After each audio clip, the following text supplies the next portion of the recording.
चलो नहीं दी। ये देखिए, ये इत्तेहाद केमिकल का वाकया आज सुबह हमारे चर्च के अंदर देखें। ये कुछ मुस्लिम लोग हैं जिन्होंने यहाँ पर चर्च की जगह को जो है वो यहाँ पर गिराया है। दीवारें जो है यहाँ पर वाइन देखें टूटी फूटी हुई, विदाउट रीजन इन्होंने ये सब किया है। इसके पीछे कोई भी रीजन नहीं है। देखें आप, देखें जरा ये कर क्या रहे हैं। देखें इत्तेहाद केमिकल काला शिकागो की ये बात है।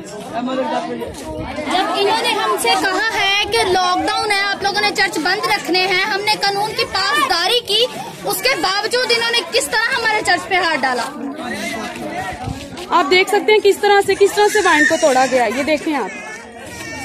तो प्लीज हमारी काइंडली गुजारिश है कि जितने लोग तक की वीडियो जाएगी जरूर शेयर कीजिएगा। ज्यादा से ज्यादा शेयर करें, ज्यादा से ज्यादा इसको सोशल मीडिया पे अपलोड करें।